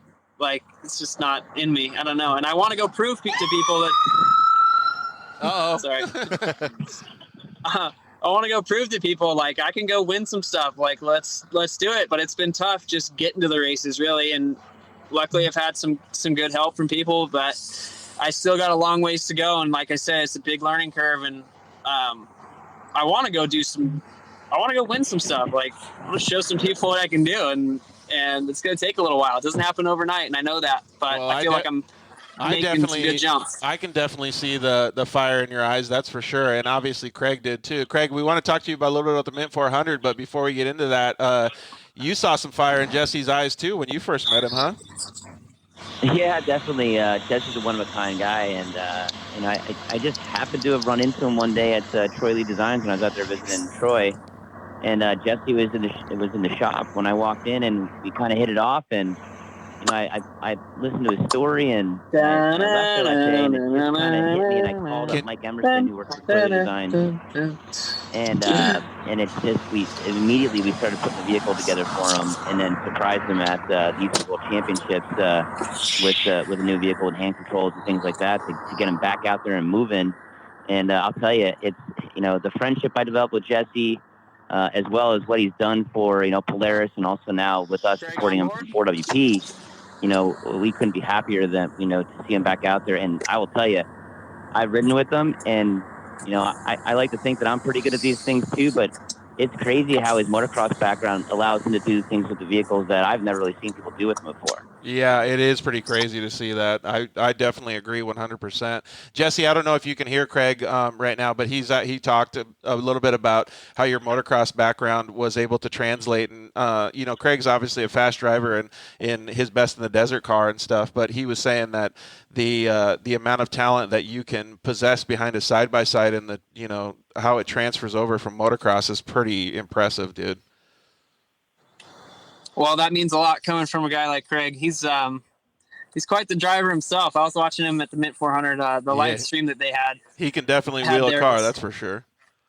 Yeah, and the live stream they had there was great. They had a pretty good shot of him coming into the pit pretty hot. Can you hear Jesse, Craig? No, I can't.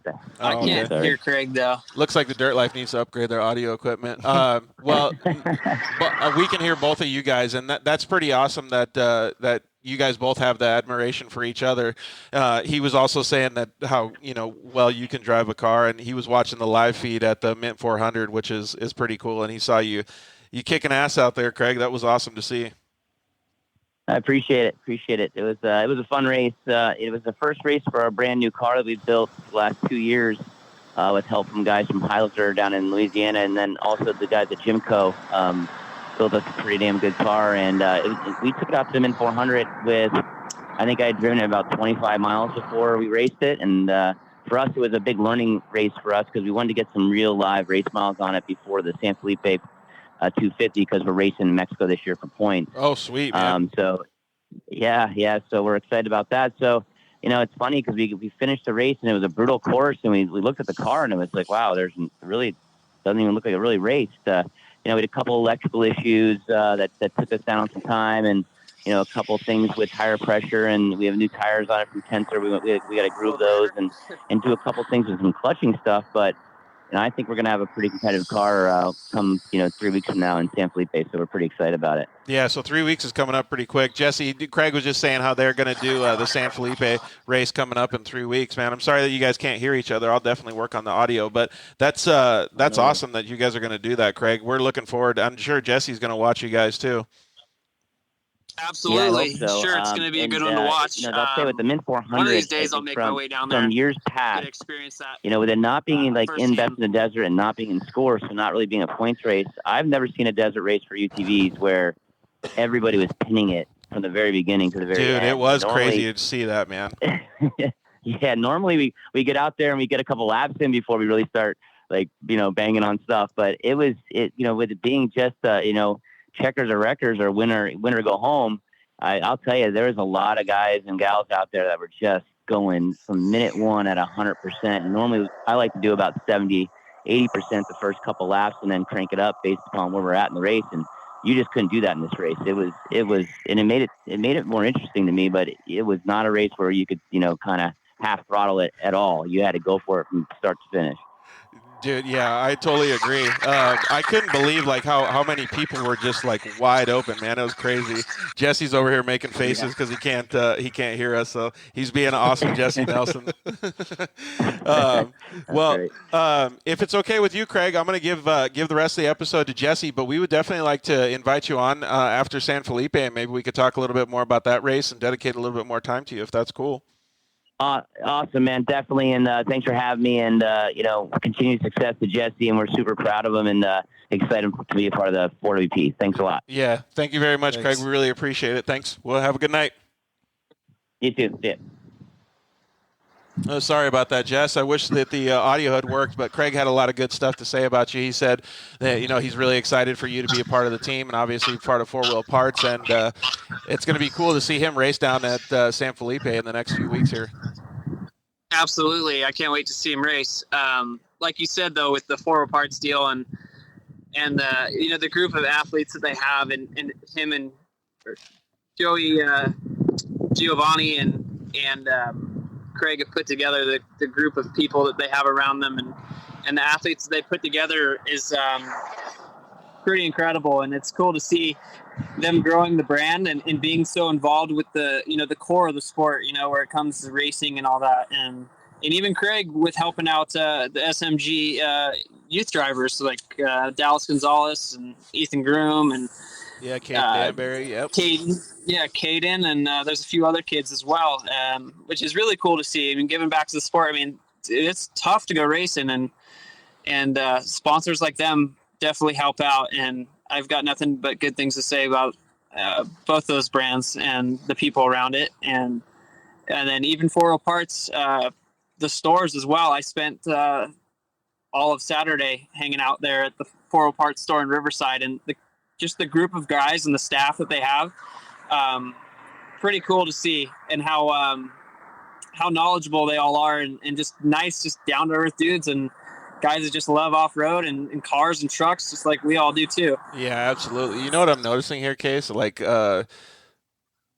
I said he's humble at first, but he really thinks about other people a lot, man. The things that he says and the way that he conducts himself, man, Jesse's got a really good heart for other people. That's pretty cool. Absolutely. Mike Gardner said, you're definitely going to win some races, and Caden Danbury said that Craig Scanlon was flying. So it's really rad to see all of the people, yourself included, talking about each other, man. It's a good team atmosphere that everybody supports each other. It's bitching. Yeah, really cool. I wish Mike wouldn't have sold his RS1 so then he could come put in some practice laps with me, because I got to learn how to pass and battle with people. It'd be cool if his son's car is racing. If we want to go full Mike Gardner status and talk shit about him, he likes Ugg boots. He's probably going to buy a quad, and he's probably going to try to paintball quad with you one of these days. Oh, dude, I can't even walk. I'm gonna smoke them on that thing. and back to the topic of having Scanlon and I on the same phone call. It's probably better that way, because we probably just would have started talking crap the whole time. Just had a whole bunch of fun. Well, I got to figure out this audio stuff, dude. I'm way too new at it, but one of these days I'll figure it out. But it was cool for us to at least hear you guys. I'm sorry that you guys couldn't hear each other. Well, okay, so let's go back to the support mechanisms. You obviously went through that traumatic life experience, and we don't have to keep talking about it because I want to talk about the positive stuff. But you had your wife as a support mechanism. You guys weren't married yet, but you obviously said that you knew that she was the one. So what was your goals, and what were you thinking? Like, okay, my motocross career is done here. What is your life like after that? Honestly, it was a little bit in shambles for a little while, and I didn't really know which direction I was going to go. I was like, do I keep going through therapy and doing all this stuff, which I continue to do, and with the help of Road to Recovery and you know, the organization that they have, I was able to do that.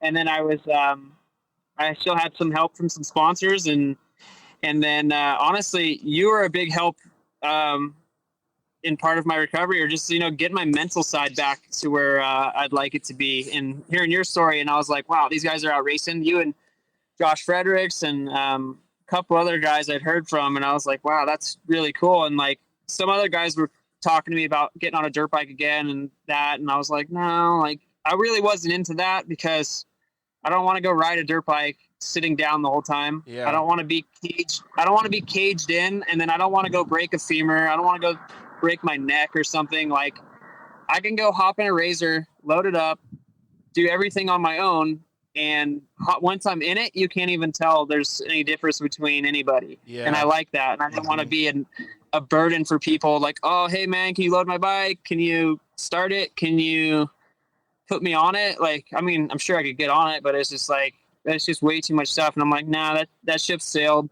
And like, if I can't ride like I know how, like, there's no point for me going out there.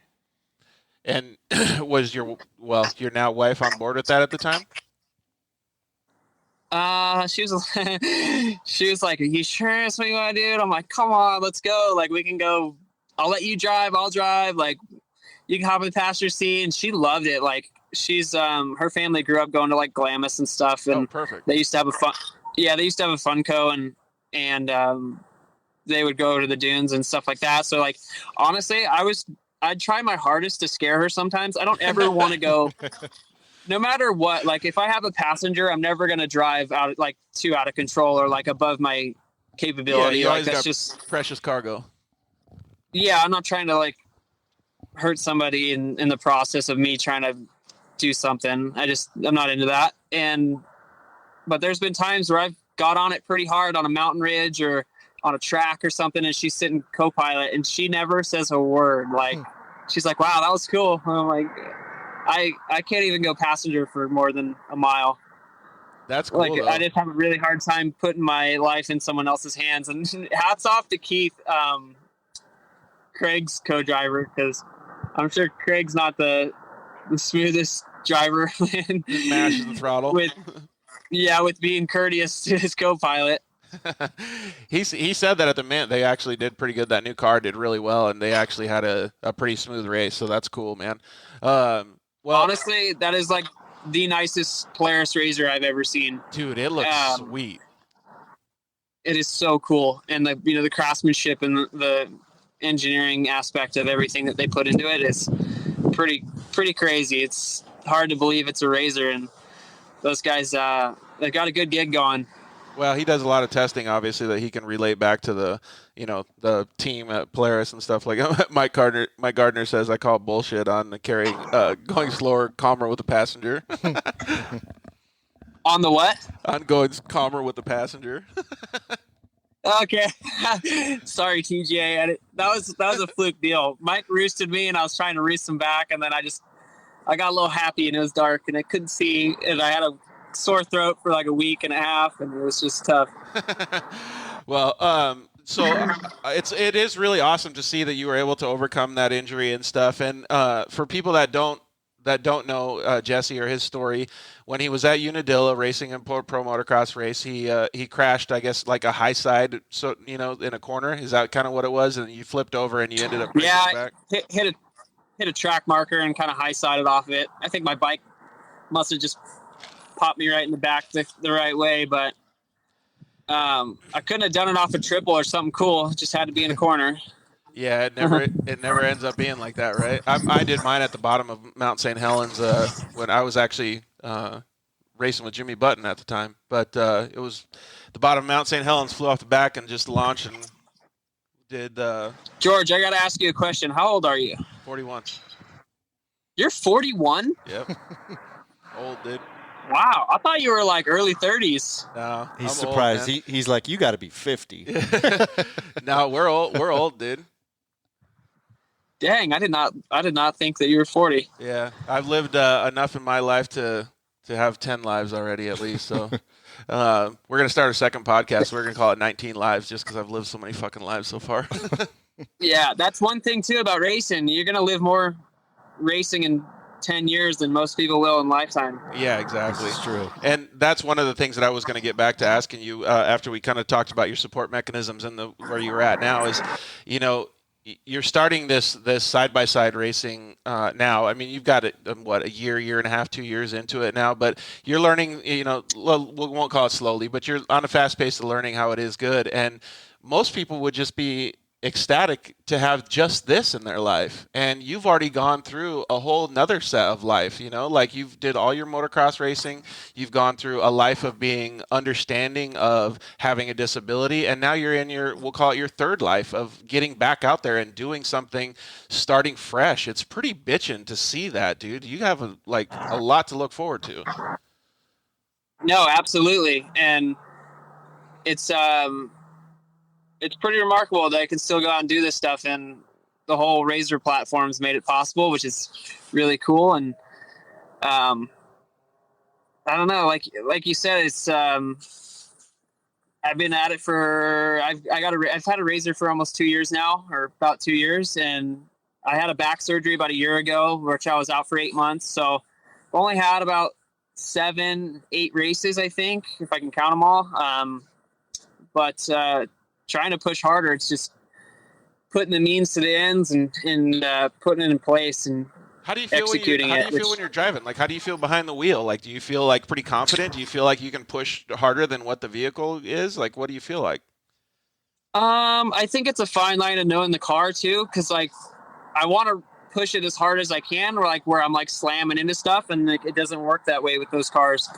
I think that's why I break a lot of stuff too. So it's like, and it's also, I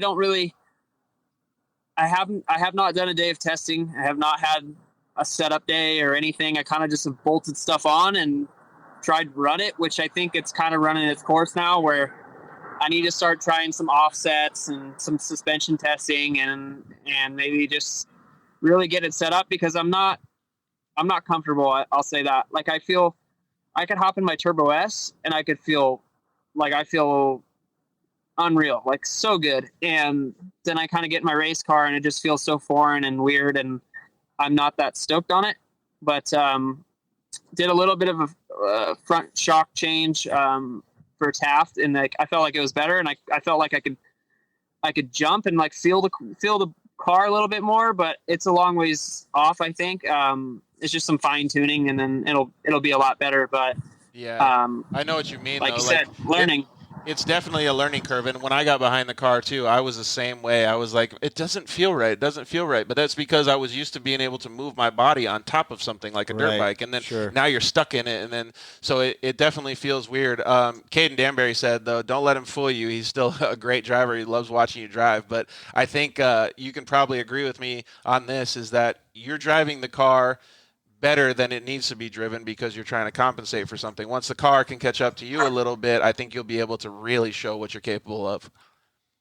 Yeah, it's honestly just it's getting the help and getting some fabricators or some people with that are a little bit like-minded and want to do this. I just need to get a group together and be like, all right, let's focus on this and make it happen. Which my goal for the next couple months is to get a new race car or a new RS1 and build that out with all fresh components, everything, and kind of start from scratch. Let's try a different steering setup, a little bit different brake system, and, maybe play with clutching. I haven't even touched my car as far as motor or performance wise, and maybe just play with settings and things like that, because I don't know enough about the cars to really pinpoint what it is, but I kind of have an idea of what I want it to feel like and what it's doing. And I haven't been like that comfortable with it. I mean, I'm sure it's great for somebody else driving it, or somebody has a car background for my style or what I kind of expect it to be. It's way different, but to put it in perspective, I'm not educated enough in it. Yeah, but that's good that you understand that, first of all. And to put it in perspective for people that are getting into racing or understand that, or even professional racers right now that have a lot of help or whatever, going at it the route that Jesse's going, learning what it's all about, understanding how the car feels when it's not right, is going to be way more valuable in the long run. Like if he faces all this stuff right now and goes through it, in a year, he's going to be much better off and much faster during his career. Yeah, and the whole thing, Jesse and George, if you think back to, maybe 20 minutes ago we were talking about, the amputee thumb and all that stuff. Like, we talk about this all the time. Everything you've done is like a new normal. We talk about this all the time. Like, okay, so you wake up with something change, and now it's like the realization of this is the new normal, right? So then, and you've done that in multiple things. This is just the next step of this is your new normal, and you're like, I didn't grow up on 4 wheels. I grew up on 2 wheels, and I expect some different things out of it. Well, to you, that's the normal. You know what I mean? And because you've done that and labored through those things throughout your life, you're gonna keep doing the same thing and find exactly what you need. Because the realization of this is the new normal. How can I be the best I can be with what I got?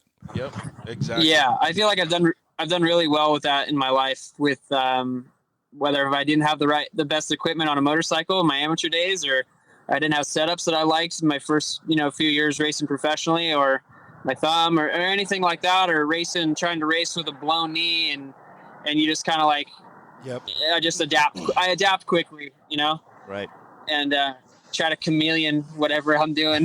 It's that mindset, yeah, obviously. It is. And I think that's what the mindset that's driven him through these different injuries and through his life and stuff.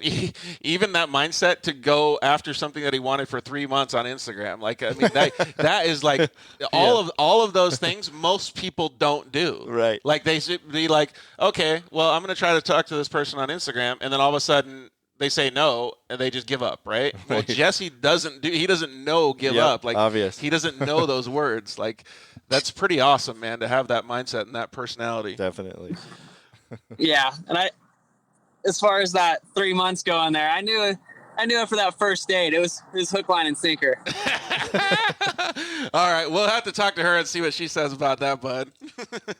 Okay.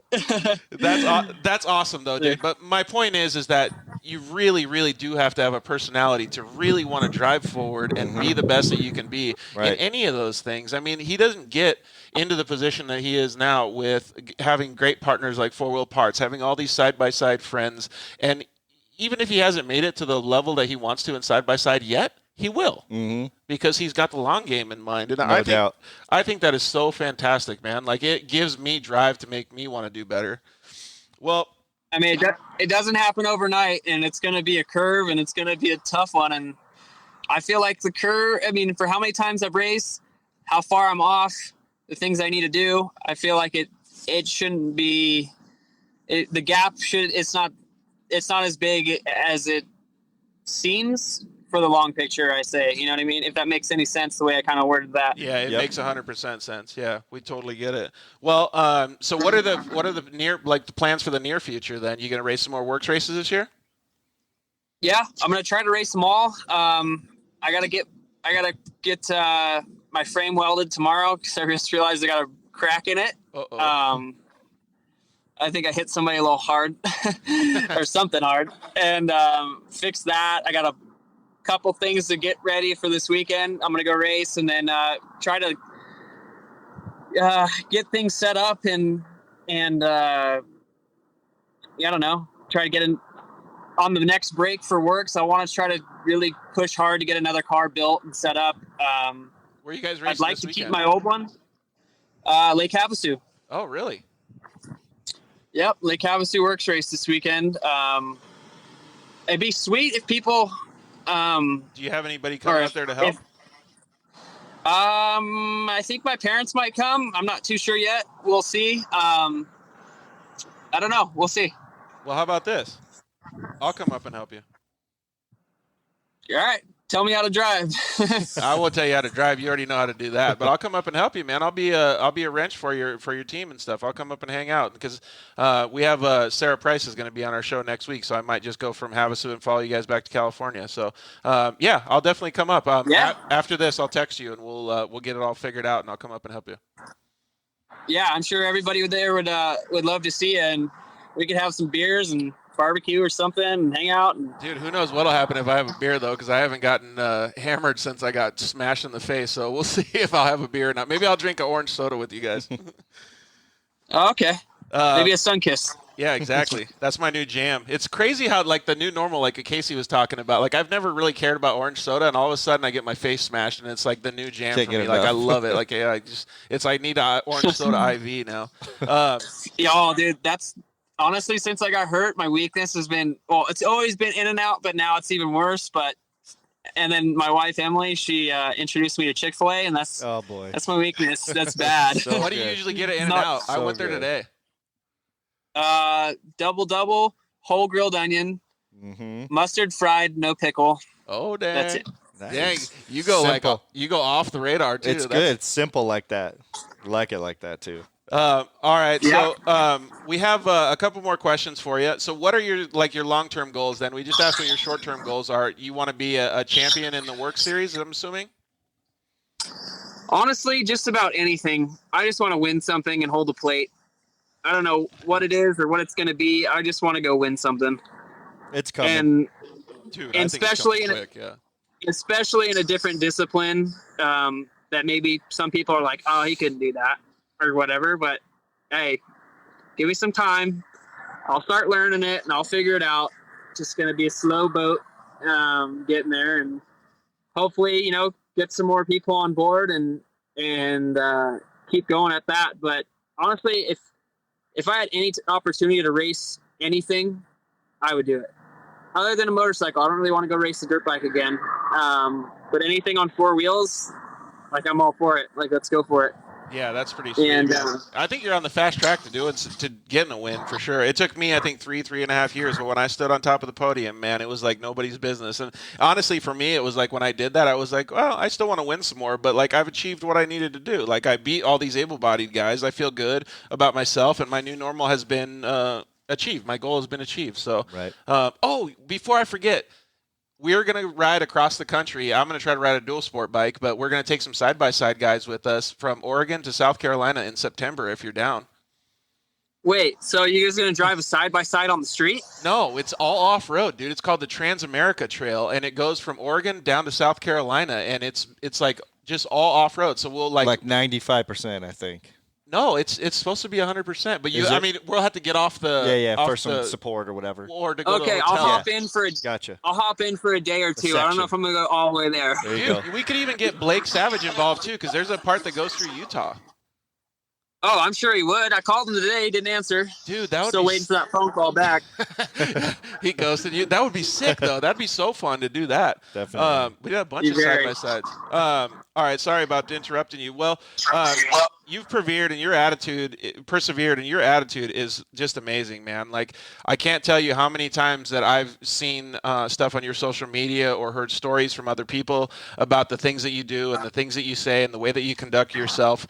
It really, really resonates with the people around you. Like, I don't think you understand how many people you're positively affecting. Well, I hope it helps somebody.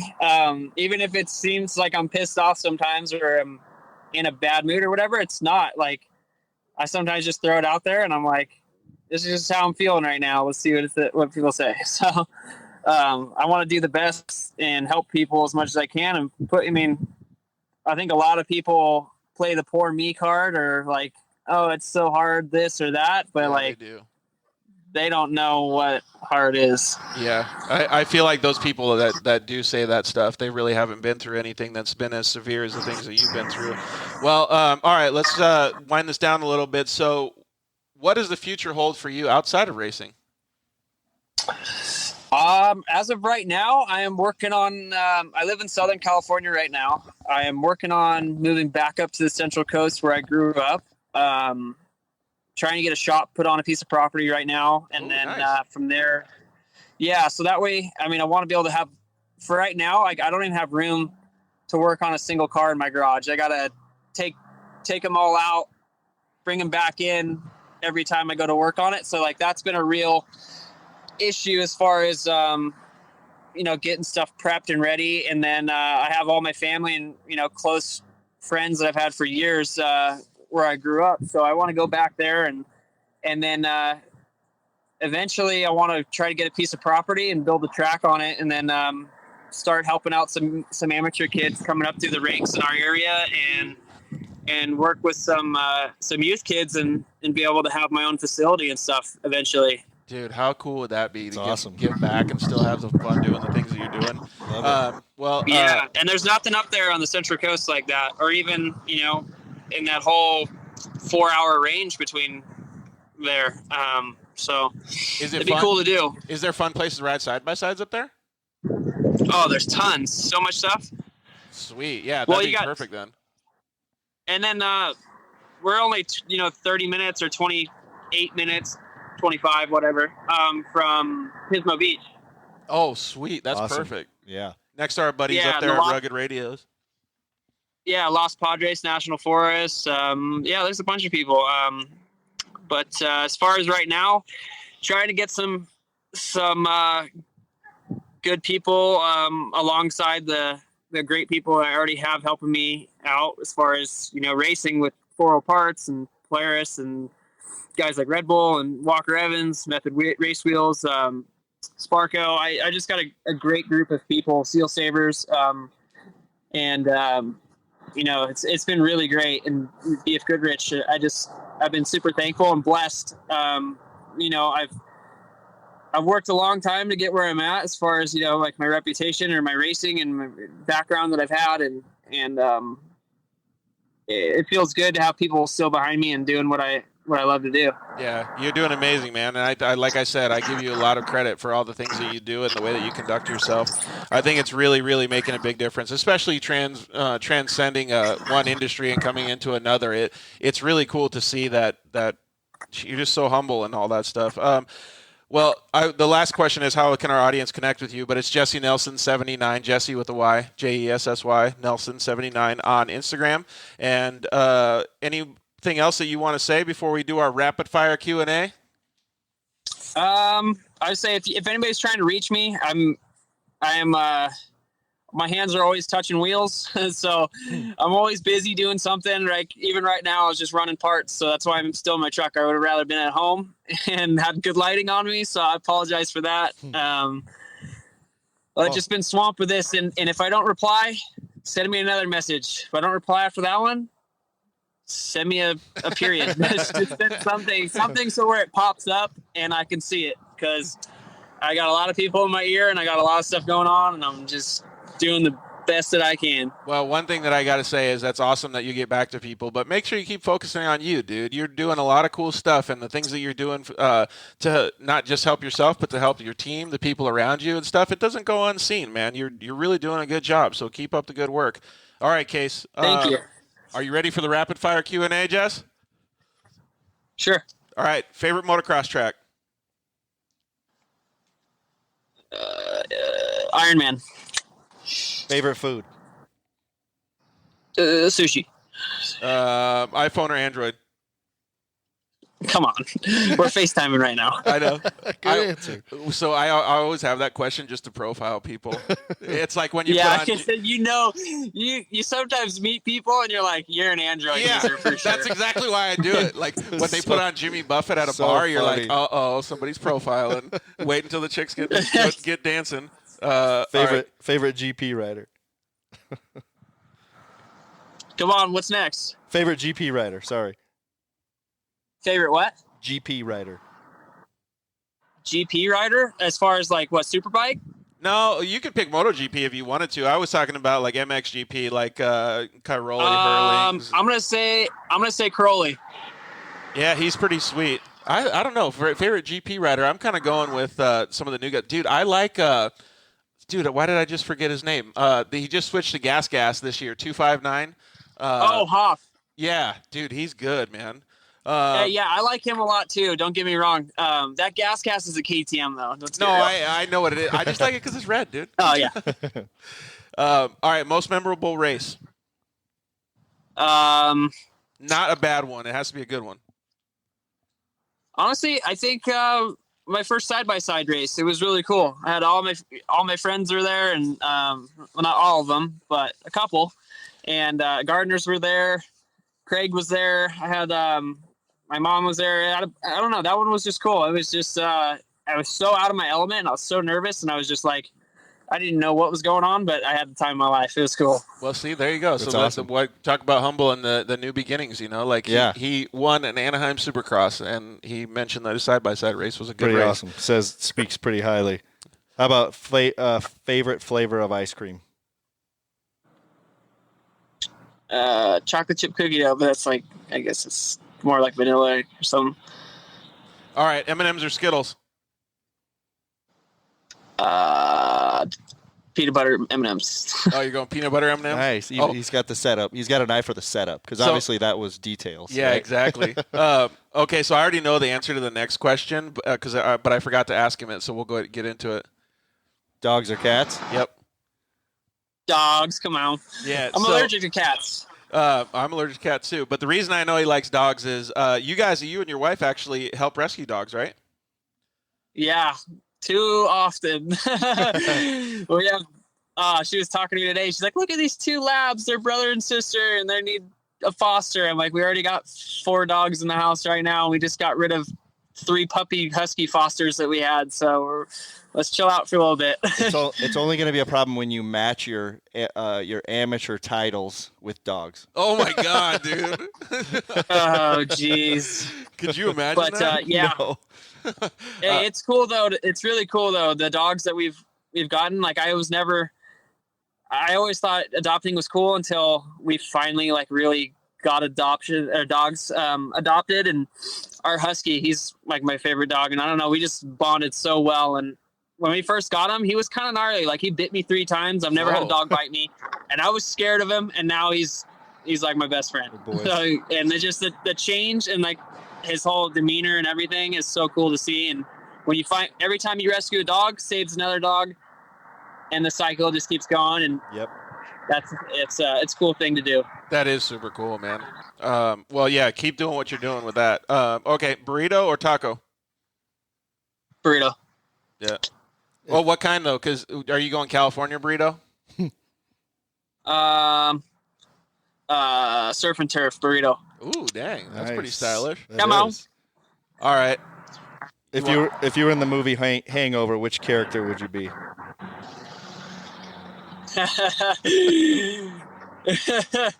Maybe Alan. You're going Alan. So next time you're standing next to your car, sitting next to your car at the races, and they're like filling it with gas or whatever, just be like, "Don't touch it. Don't even look at it. Just walk away." Yeah, I always say that. Always say that. Right on. All right. 2 more questions. What other form of racing would you like to try? You can pick anyone. They have Formula One, MotoGP, anything. I don't know. The asphalt thing, that's tricky for me. That's way out of my element. But, hey, you can always work on things and get better. Maybe I'll go down to pole position tonight, put some laps down. Dude, there you go. Honestly, I think rally would be really cool. Ooh, that's a good answer. Yeah, it is. That would be super rally fun. would be really cool. Even short course like Lucas trucks, those would be cool. But I feel like rally is like a little bit higher level though. Yeah, it's like F1 Yeah, off-road I think almost. Yeah. Yeah, it's really cool. I don't know how I would do at it or how I would be able to do it, but if I ever got a chance to, that would be really cool. My dad's just certainly not going to flip the bill on that one, so I got to figure it out on my own. So, we'll see. All right, last question.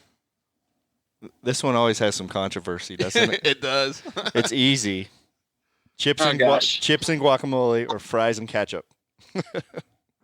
Oh, chips and guac for sure. Okay, good.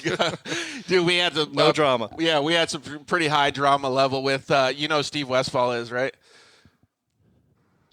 Steve, what? Steve Westfall, crew chief of Rockstar Energy Husqvarna. No, I feel like I should know him though. Yeah. So Steve? Scuba Steve? Scuba Steve, yeah. Steve, yeah. Oh yeah, Scuba Steve, yeah. Of course. So yeah, I know Steve. He was pretty controversial on the chips and guac. He's like all about fries and ketchup. He don't like tacos. He wants pizza. Yep. Like he's so East Coast, New dude. York, yeah. It's funny. Oh yeah. I want to go fishing with that guy. I think everybody wants to go fishing with Scuba Steve. I really do. You know, it would be a great time. For sure. All right, man. Well, thank you very much for joining us. On another level, is Steve? He's team manager of Husky now. Yeah, crew chief. Oh, damn! Good for him. That's cool. Yeah, he's doing super good, man. He's an awesome dude too. I definitely want to go. Well, I've only talked to him once, and that was on the show, and I definitely want to go fishing with him too. Totally. So if you get to go, I'm coming. Steve's rad. Yeah, if you come down, we can just pop over to Canyon Lake and go rip some lips. Yeah, that would be sweet, man. All right. Well, thank you very much for joining us, dude. I really appreciate you taking all the time out of your day. You've been sitting in the truck for a while. And oh, you're good. I want to tell you, man, keep up everything that you're doing. I know that some days get hard and, you wake up and you're just like, fuck my life, whatever.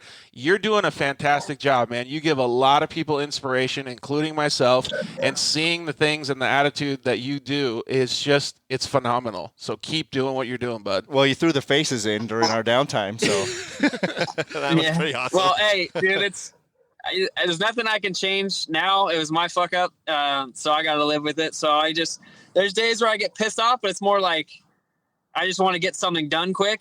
It's nothing like where it just takes me a little bit longer. But yeah, it's not too bad. But hopefully we'll have some new videos out.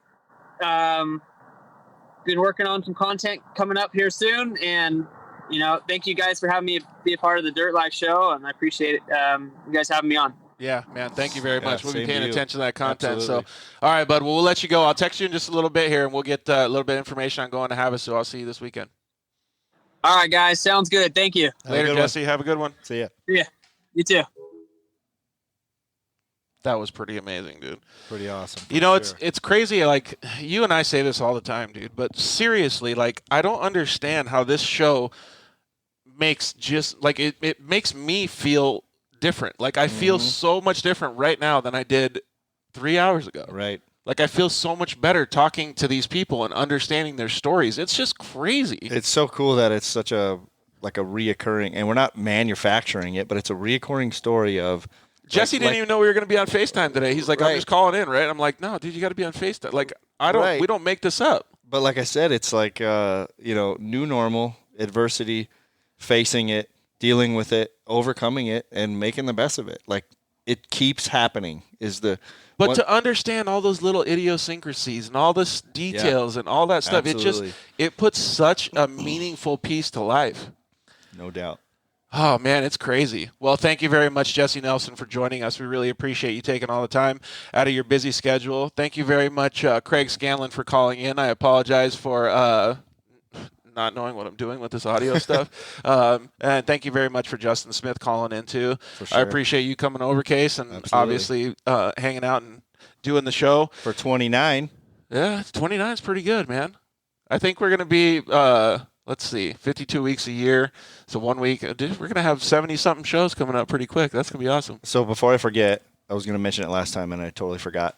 Did you see, again, new normal, right? New thing, something you're passionate about. I'm going to give it my all. You're doing it on the show, obviously. Did you happen to see the video about Carmichael and what he's doing?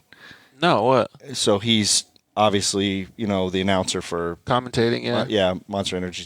And he takes the same passion in his racing. These are ad-libbing, obviously, but this is what he's saying to that broadcast every night. And every time he's like, how do I be the best at it? How can I be better at it? How can I? So I was just throwing that out there that it doesn't matter what you do. When you're wired that way, that's what you do it. You know what I mean? Yeah, now that you mention it, and I don't mean to toot my own horn, but I feel the same way. Like, I wake up every day and I'm like, how can I be better? Like, what can I do more? Like, there's so many little things going on behind the scenes that people may or may not see with the show, but I feel like they come to fruition at a gradual pace. You know what I mean? And you do it with your work, and Jesse is obviously doing it with the stuff that he does. Justin Smith is doing it with shock therapy every day. Craig Scanlon is clearly, he's made his way up through the ranks doing, he's the president of Transamerica Auto Parts now, and he was working with 4 Wheel Parts and Polaris. I mean, everybody wakes up and has that same mentality. It's awesome, dude. Yeah, and God's given us how many hours on this earth, right? Make them count. Dude, for and real, do them the best every time. You're gonna make me cry talking about that, dude. But yeah, that is really cool, and it's just so cool to see, man. I love seeing stories like Jesse's. Absolutely. Shayna and Brittany were saying that just watching, makes them so happy just seeing how Jesse's doing, and no doubt. They knew him from a young age and stuff. So it's really cool to see that. Like, I didn't know Jesse from a young age, but I'm glad I know him now. Absolutely. It's super cool.